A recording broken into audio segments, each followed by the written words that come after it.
if you think that that more of the same of what we had is what you want for the next 4 years, then I'm not your candidate. Okay.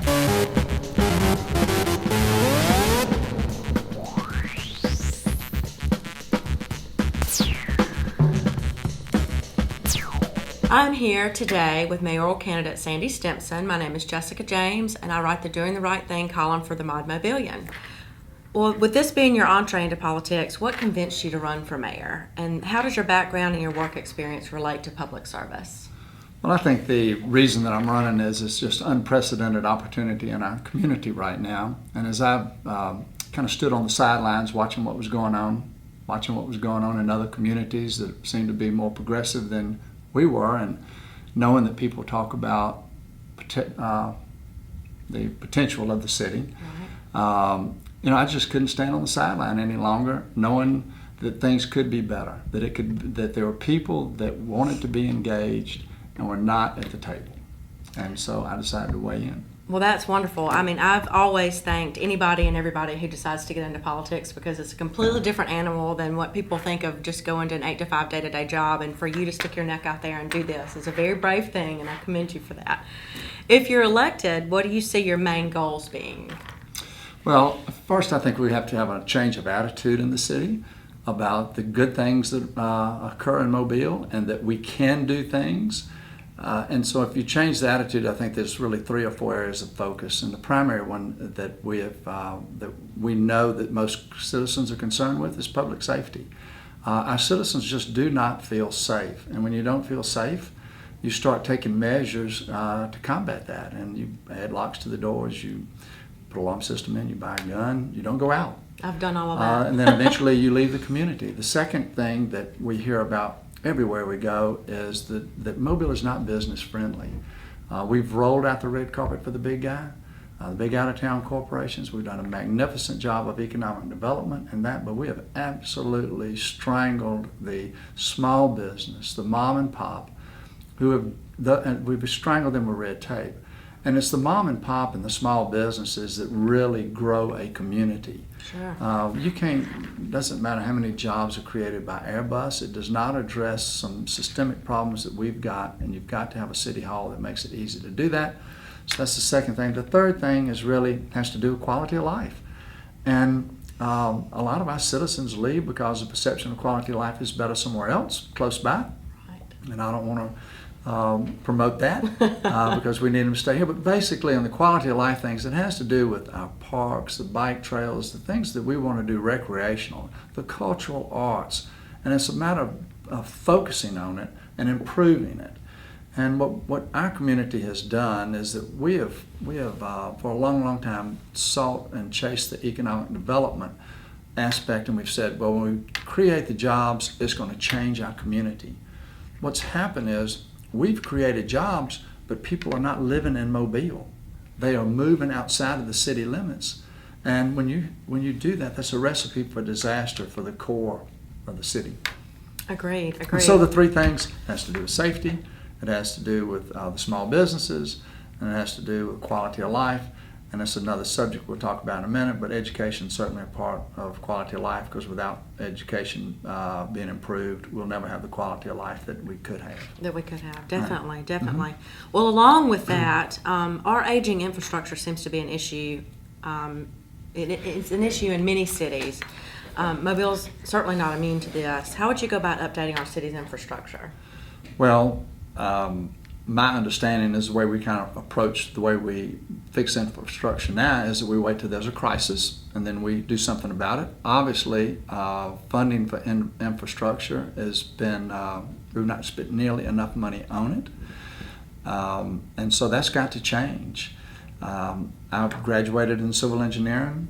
I know something about which I understand something about infrastructure, having done that.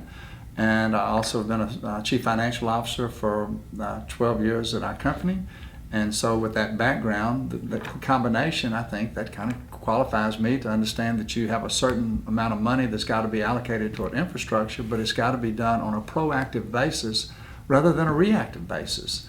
And you've got to make sure that we have the drainage, the roads, and just the basic infrastructure needs. Well, as far as education and coming back to us, back to that as part of your platform, how will you work with the Mobile Area Education Foundation and their 80 by 20 plan? I know a lot of our viewers may not be familiar with that, but MAOF and the Mobile Area Education Foundation has a plan that they've championed to have 80% graduation rate with our high school students by the year 2020. And then how would you, as a mayor, along with that, seek to champion workforce development in our region to ensure that economic development projects that come into us, such as Airbus, the big ones, are successful? Mobile Area Education Foundation identifies the best programs in the nation. Mm-hmm. They've created programs to improve education. They have to have the support of the mayor. 70 years ago across this country, mayors abdicated their responsibility for education. They just left it up to others. It's only in recent times that mayors have weighed in and said we're going to have to improve education in our community if we're going to improve our quality of life. Sure. Whereas Mobile's mayor does not have a direct responsibility for education, he will never have a great city if education is not improved. And so I've actually had a conversation with Martha Peak and Carolyn Akers, and I said, the mayor will be at your disposal. I would like to meet with you monthly to say, what can the mayor and the city do to help you reach your goal of 80-20? We start talking about, I think it was when we started the 80-20 program, when Mobile Area Education Foundation really weighed in, we were only graduating 60% of the entering ninth graders. Were they graduating by the end of the 12th grade? Well, let me tell you the problem with that is that and we get hung up on statistics, but we need to start thinking of children and students individually. But for every single student that does not get a high school diploma, it lowers everybody's quality of life in our community, because the chances of that child getting a paying job that can sustain a family is very, very limited. So they turn to the street, and when they turn to the street to make a living, then that brings down the standard of living for everybody. Right. It's time that somebody, and as a mayor, I will do this. I will work as closely as possible with Dr. Peak, the school board, and Carolyn Akers. But I will be pounding the drum that we have got to improve education if Mobile's ever going to move forward. We do, and I completely agree with that. Now, the second part, you were talking about workforce development. Businesses really are the recipients of the education process. And so for years, I think that people were just saying we're getting an education, but they weren't preparing students necessarily for any job. They were just, so you go get a degree and then there'll be this big world out there you get a job in.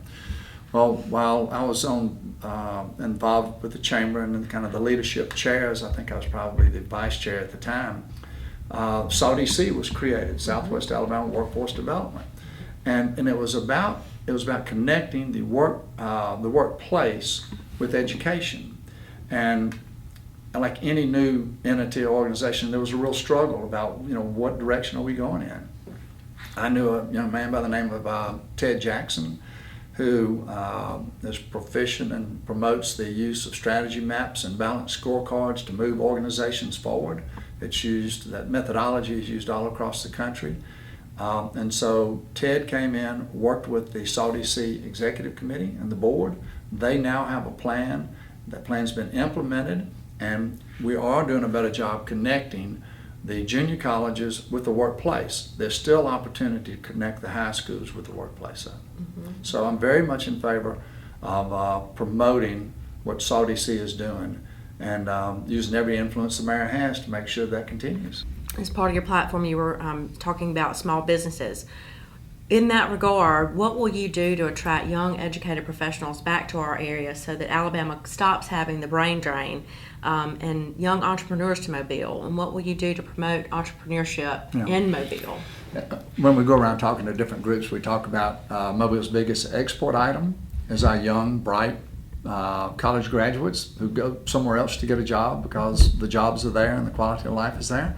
That's got to stop.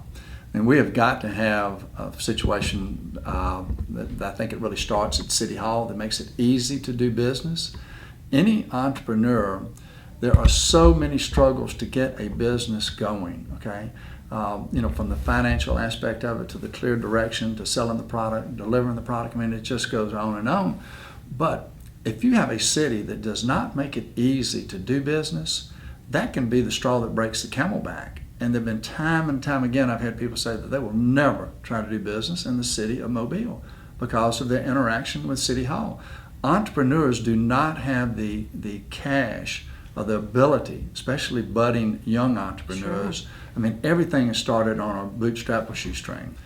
And so you've got to let the young college graduates or the young adults know that, we're going to make it easy for you to do business here.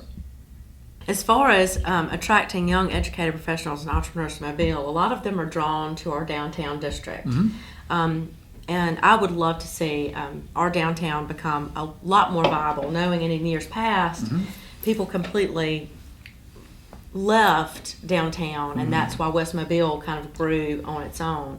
But now there's a trend among young people especially to come back down and get involved in the arts and get involved in the culture of downtown.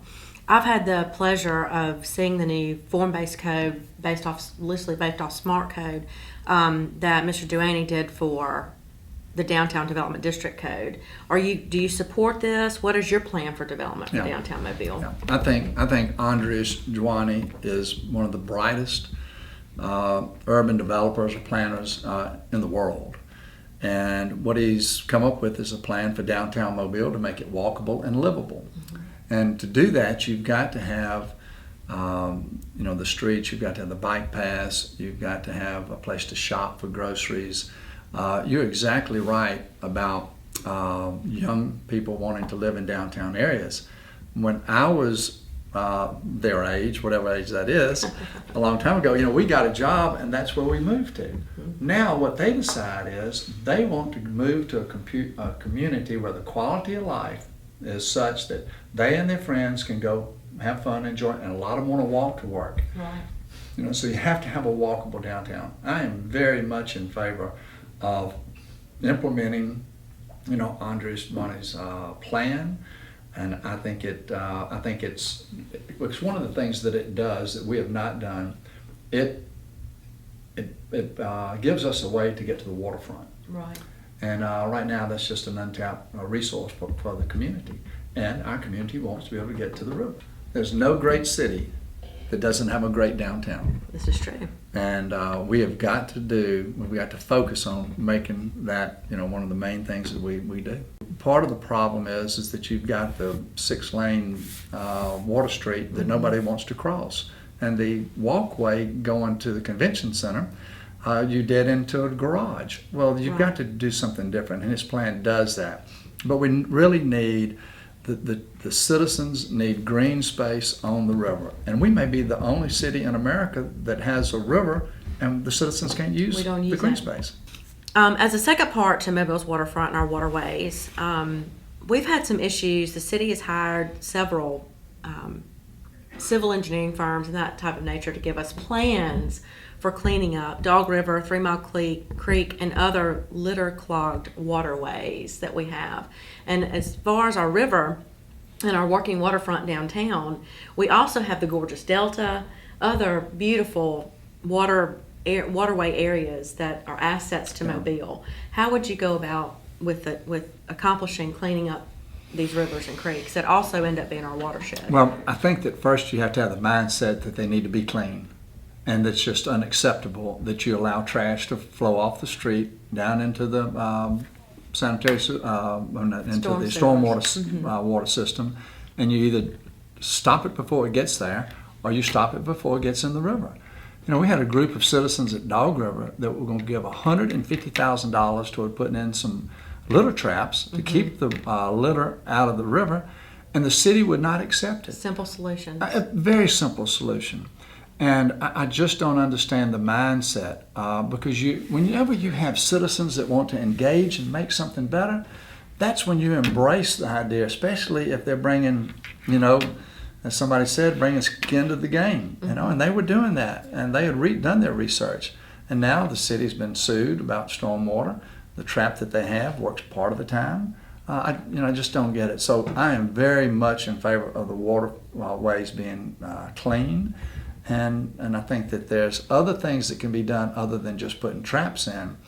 I have been most intrigued with your concept of one mobile. Yes. Can you please explain this concept to those of us? Yeah, I can. In layman's terms. In layman's terms, since you said it that way, I'll say it this way. Somebody made a comment to me. We were brainstorming one day. They said, "Sandy, if you're planning the picnic, I'd like to be there when you're planning it." He said, I know you're going to invite me, but I really want to be there when you're planning it. I said, okay. And really the concept of one mobile is everybody wants a seat at the table. Everybody wants to have a voice so that as you make your plans to go forward, that they feel like they've been heard. And people recognize that we can't take every single idea, and maybe capitalize on it. But if they're part of the process, they will buy in. And you will. The way to succeed is to get buy-in. And you've set a high vision, high goals, and then you get buy-in, and then you work as a team. And when you do that, you have one mobile.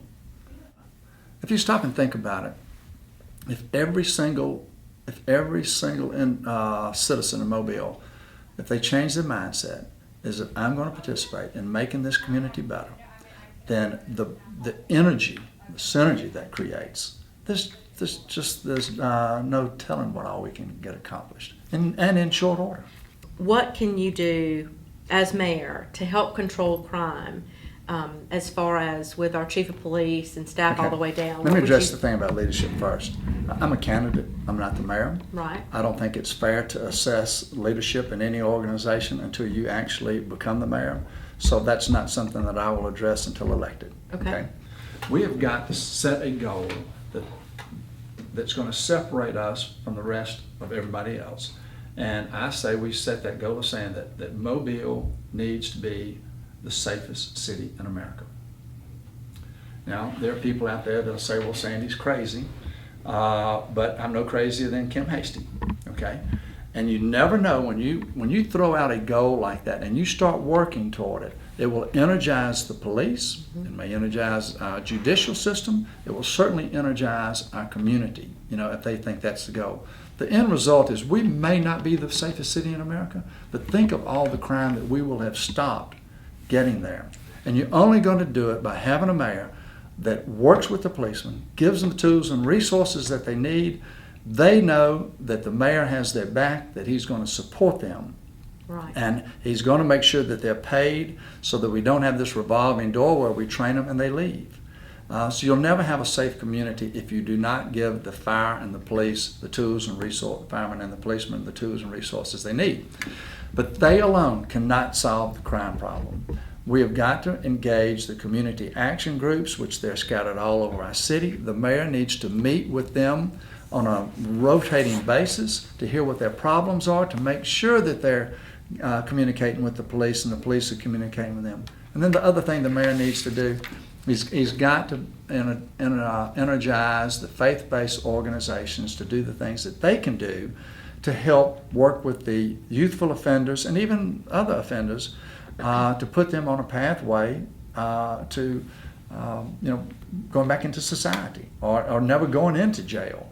And if the faith-based community, the community action groups, and the police, and all the citizens come together, there's no reason that Mobile can't be the safest city in America. Okay. You've mentioned that you're not a fan of big government.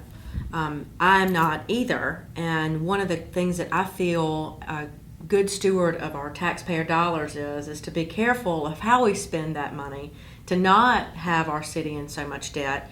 But what is your take on the current finances and the debt level of the city? And what changes will you make? Okay. I think there's a huge lack of transparency involving the city finances. I've yet to go anywhere and talk to anybody. This includes some of the city finance oversight committee, that they're comfortable that we're getting all the information that we need to make sound business decisions. My work background, I've been involved in the acquisition of other organizations or companies, And sometimes they give you limited financial information. Sometimes they give you a whole lot.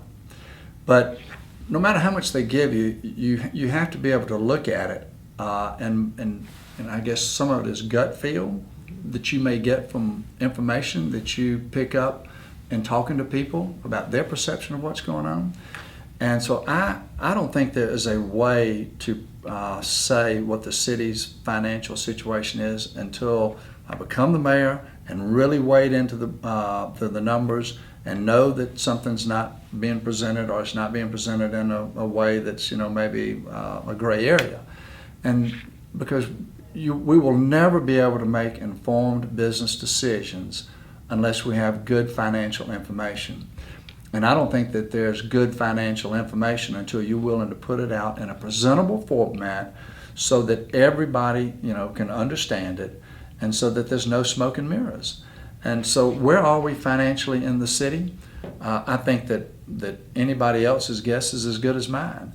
But I do believe that there is enough opportunity in the amount of money that's currently being brought into the city to do a whole lot better, and it's all about how we spend it.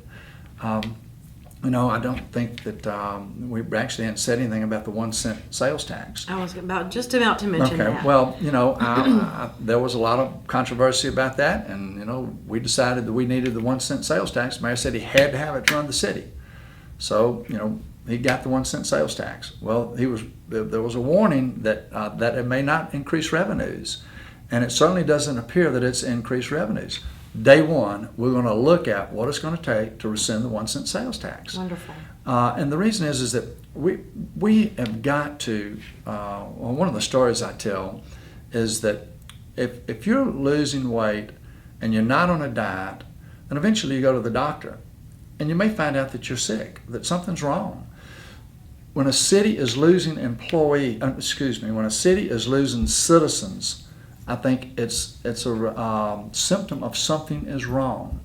And I think in our situation, it's because of the crime, it's because of not being business friendly, it's because of the quality of life. That has got to change so that we're going to increase our revenues by having people stay and live in the city and spend their money here, where they feel good about our community. And that's a mindset, and it will come about with new leadership. You take any sports team that has a losing situation, losing season, losing team. You hire the new coach, and there's all this excitement, that he's going to do well. And most of the times, they can do well. And so that's what Mobile needs right now. We need new leadership that has the ability to take the current financial situation, and make the best of what we have. Matter of fact, not make the best, do much better than what we're doing. Right. And when people, they recognize that you're not trying to hide anything, then they understand, that you may have to cut here and you may have to cut there, because there's a lot at stake. 15 years ago, nobody ever thought a city could go broke. Well, there are a lot of them going broke today, and if we do not get a grip on our finances, we will go the way of so many of the other cities, that are not meeting their pension obligations, and that's not acceptable. We have got to address our responsibilities, and it's going to be done through new leadership. Wanted to mention one other thing with the horrific incidents that we've had with the Carnival Triumph as of late, Yeah. Mm-hmm. and so many people thinking that we should just take it out and put it to rest. What will you do to attract a cruise ship to the Alabama Cruise Terminal that will be successful again for our city? We have the cruise terminal, and I'll just go ahead and throw in that we have the museum. And whether you're farm or not, it doesn't make any difference. We have got to figure out a way to make them work. Mm-hmm. They're ours. We owe money on them, and so we got to figure out a way to make them work. I would hope that in calling upon the cruise ship lines, that they would see a new face, a mayor who's a businessman, a mayor that they feel like that they have the confidence in to meet their needs. And so I will aggressively approach all the cruise lines, and with the hope that we'll be given another opportunity. But if we find out that that's not a viable option to get a cruise ship in, we've got to figure out what to do with the cruise terminal. And it may be the place where we park cars for the museum. But we've got to come up with something because it's ours and we got to pay for it. That's right. That's Yeah. right. We may even be able to use it for parking for our new waterfront. That's correct. That's correct. Well, kind of to wrap everything up, Sandy, I really appreciate your talking with us today. Would you just kind of recap your vision for us? You know, when you make a decision like I made to run for mayor, you know, that you consider a whole lot of things. And as I was going through the process of making the decision, I've read a book called Seamless City by Rick Baker. Rick was the mayor of St. Petersburg from 2001 to 2009. And his idea was, in the term Seamless City, he wanted to be able to drive across the city and feel like you never had to lock the doors of your car because you felt unsafe. He wanted to drive across that city and realize that one community was being underserved, and it appeared that somebody else was getting more than their share. We need to develop a lot of the same concepts that Mayor Baker did. And when we do that, you know, and as we do that, we will create one Mobile, because you've got to focus on our neighborhoods. And I'll give you an example of St. Petersburg. Somebody suggested to him they'd build a dog park, which he thought was a terrible idea. But what he found out was when they built the dog park, all the neighbors came out from that area, that neighborhood, and they met one another. Prior to that, they'd all been sitting in the air-conditioned houses. Mm-hmm. Well, when they started walking the neighborhood, walking their dogs, they became friends. They became a community. They started watching the streets. When we talk about Mobile being the safest city in America, and we talk about being the most business-friendly city in America, and if you want to go ahead and say that we want to be family-friendly, you do those things, and we will only do it as one Mobile, with everybody coming to the table, everybody buying into the vision, and have a can-do attitude.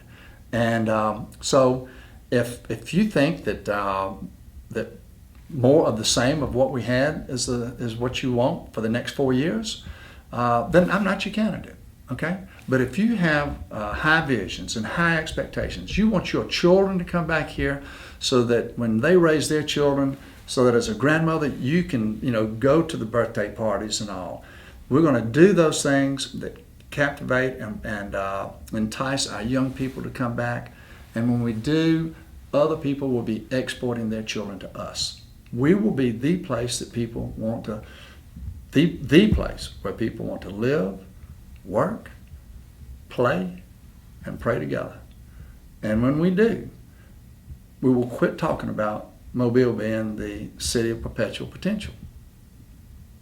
So, I don't know if I've said anything that encourages you to vote for me, but if we win by 50% plus that one vote, and you vote for me, you can go tell everybody you elected Sandy.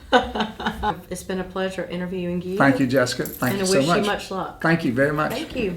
Thank you so much for watching modmobillion.com.